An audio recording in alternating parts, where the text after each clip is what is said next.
Hello बच्चों, आज की क्लास में हम जो चैप्टर 7 है जिसका शीर्षक है ट्राइंगल्स, उसमें एक्सियम 7.1 आपकी नई बुक में ये पेज नंबर 87 पर है, उसको समझेंगे।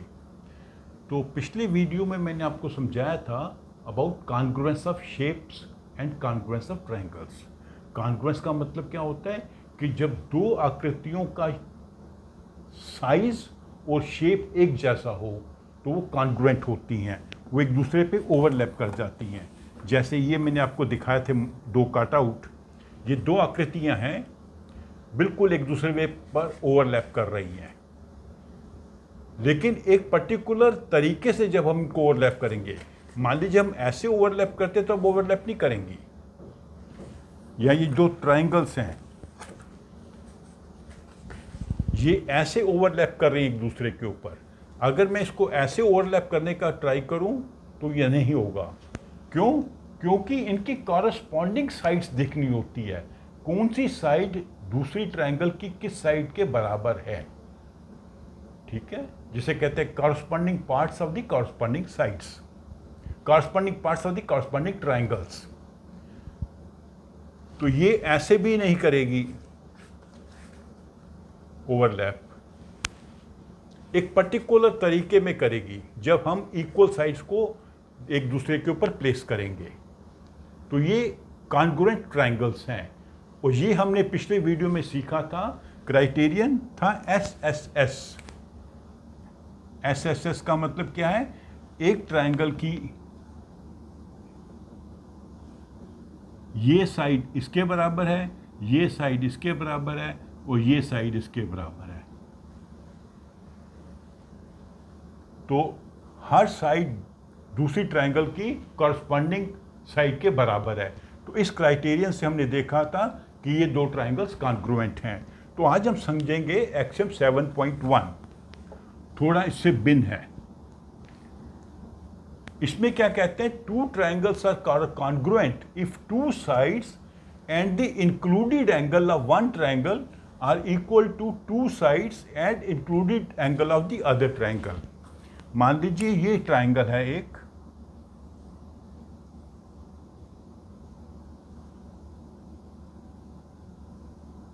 इसकी ये साइड इसके बराबर है, ये कॉरस्पॉन्डिंग साइड इसके बराबर है, एंड इंक्लूडेड एंगल, ये बहुत इंपॉर्टेंट चीज है। इंक्लूडेड मतलब जो इन दोनों साइड्स के बीच में आएगा, जो साइड्स इक्वल हैं उन इक्वल साइड्स के बीच वाला एंगल, ये वाला एंगल नहीं लेना, ये वाला नहीं लेना, ये वाला एंगल, ये हो गया SAS। इसको कहते हैं SAS। इस क्राइटेरियन को कहते हैं SAS, साइड एंगल साइड।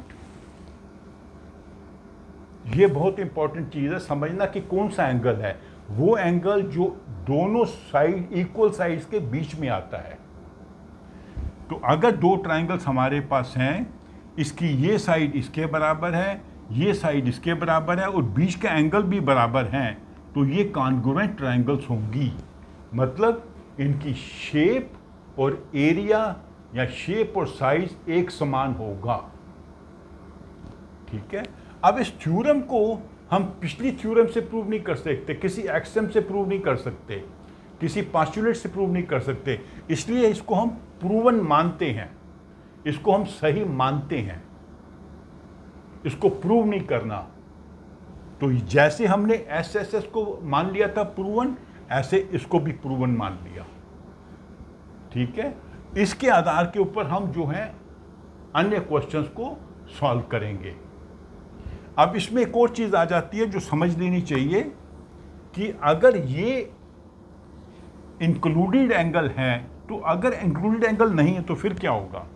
मान लीजिए ये ट्राइंगल है, इसकी ये साइड इसके बराबर है और ये साइड इसके बराबर है। तो इंक्लूडेड एंगल ये है, इसकी बात नहीं कर रहे हम, मान लीजिए इस एंगल की बात कर रहे हैं, ये बराबर है angle side side, angle side side, या इसको साइड साइड एंगल भी कह सकते हैं, साइड साइड एंगल या एंगल साइड साइड, ये एक ही तरीका है, ये दो अलग तरीके हैं एक ही चीज को बताने के। इसमें हम एंगल साइड साइड कह रहे हैं, इसमें साइड साइड एंगल कह रहे हैं। एंगल कौन सा है? जो इन दो साइड्स के बीच वाला नहीं है। तो क्या ये भी कॉन्ग्रुएंट होगी? ये हो भी सकती हैं और नहीं भी हो सकती। हर केस में ये कॉन्ग्रुएंट नहीं होगी, ये बहुत इंपॉर्टेंट है। इसलिए हम कभी भी ट्रायंगल्स की कॉन्ग्रुएंस इस क्राइटेरियन पे या इस क्राइटेरियन पे नहीं आंकते, क्योंकि इस पे अगर कॉन्ग्रुएंट मिल गए कोई ट्रायंगल, हो सकता है दूसरा पेयर ना मिले।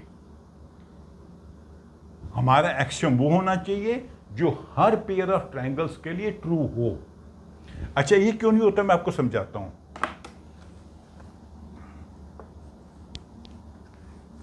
मान लीजिए हमने ये एक लाइन बनाई, ठीक है, यहां पे हमने 30 का एंगल बना दिया। इसकी लंबाई हमने मान ली रखी 10 सेंटीमीटर। यहां भी बनाते हैं एक और 30, तो इसको हमने 10 सेंटीमीटर कर दिया। अभी हमारी जो सेकंड साइड है, क्योंकि हमने दो साइड बराबर करनी है, ये वाली साइड बराबर नहीं करनी, ये तो इंक्लूडेड एंगल हो जाएगा। हमने एंगल साइड साइड करना है, एंगल साइड साइड। ये साइड मान लो हम लेते हैं 6 सेंटीमीटर। अभी ट्रायंगल हम कैसे बनाते हैं आपको याद है? आपने सीखा था। हम क्या करेंगे, यहाँ पे प्रकार लेंगे, उसकी नोक यहाँ पे रखेंगे और 6 सेंटीमीटर की आर्क बनाएंगे। अब आर्क जो है इस लाइन को 2 पॉइंट पे काटेगी, यहाँ भी काट सकती है और यहाँ भी काट सकती है। जब भी हम एक पॉइंट से एक आर्क बनाएंगे, वो हमेशा 2 पॉइंट पे काटेगी। आप ये एक्सपेरिमेंट करके देख सकते हैं। एक लाइन बनाइए, उसके सामने एक पॉइंट लीजिए और प्रकार का खोलिए 4 सेंटीमीटर या 5 सेंटीमीटर, जिससे ताकि वो उसको एक लाइन को कहीं ना कहीं इंटरसेक्ट कर सके। तो जब आप देखेंगे ये हमेशा 2 पॉइंट पे इंटरसेक्ट करेगी। तो ये यहाँ भी इंटरसेक्ट कर सकती है और यहाँ भी हम ऐसा करते हैं, तो यहाँ बनी। तो ये देखिए 10 सेंटीमीटर है, ये 6 सेंटीमीटर है, ये भी 6 सेंटीमीटर है, क्योंकि हमारी आर्क 2 पॉइंट पे काट रही है। यहाँ से हमने लाइन बनाई, ये भी 6 सेंटीमीटर है, ये भी 6 सेंटीमीटर है। तो ये ट्रायंगल और ये ट्रायंगल की दो साइड बराबर हैं। ये इसके बराबर है, ये इसके बराबर है, एंगल भी बराबर है, angle side side, angle side side. लेकिन ये कॉन्ग्रुएंट आपको दिखने से ही पता लग जाएगा कि कॉन्ग्रुएंट नहीं है। अब मैं इसको हटा देता हूँ, कंस्ट्रक्शन वाला पार्ट हटा देता हूँ।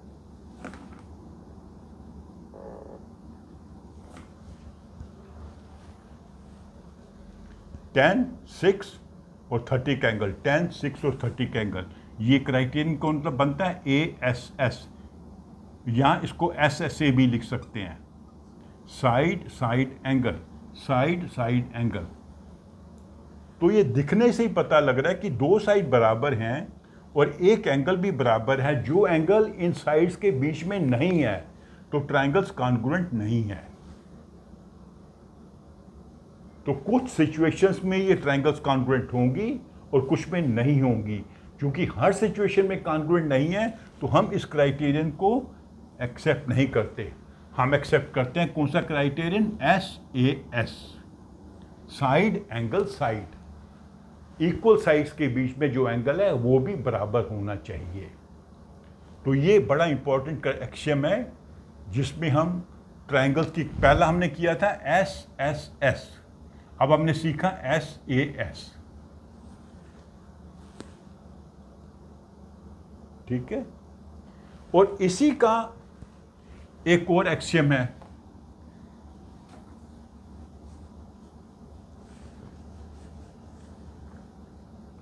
To triangles are congruent if two angles, अब यहां पे टू साइड्स था, अब टू एंगल्स हो जाएंगे, two angles and the included side of one triangle are equal to two angles and included side of the other triangle. अब इसमें क्या क्राइटेरिया बना, ASA एंगल साइड एंगल। ये एक ट्रायंगल है, ये दूसरी ट्रायंगल है, ये मान लीजिए है 30 का एंगल, ये भी 30 का है, ये मान लीजिए 45 है, ये भी 45 है, ये मान लीजिए 8 सेंटीमीटर है, ये भी 8 सेंटीमीटर है। तो दो एंगल बराबर हैं और उन एंगल के बीच वाली साइड, ये वाली साइड नहीं लेनी, ये वाली साइड नहीं लेनी, बीच वाली साइड वो उसके बराबर है। तो ये ट्रायंगल्स कॉन्ग्रुएंट होंगी।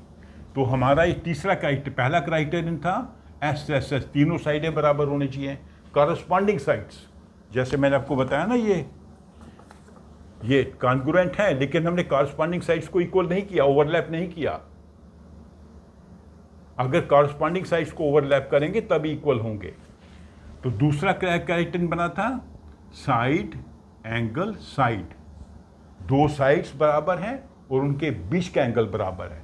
अभी हमने क्या सीखा, ASA, दो एंगल बराबर हैं और उनके बीच की साइड्स बराबर हैं।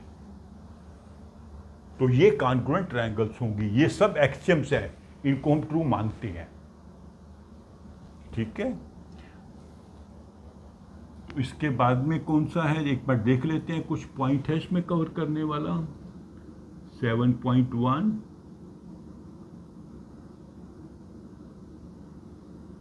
ये भी 7.1 ही दिया इन्होंने एक्सियम, इसका नंबर भी 7.1 दिया आपकी बुक में।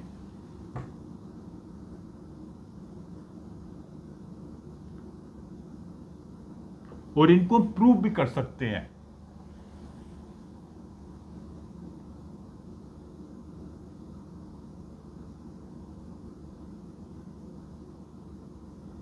ठीक है,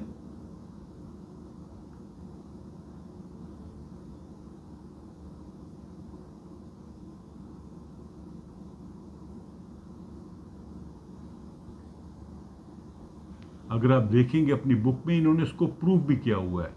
अगर आपको प्रूफ समझना है तो मैं प्रूफ भी समझा सकता हूं आपको।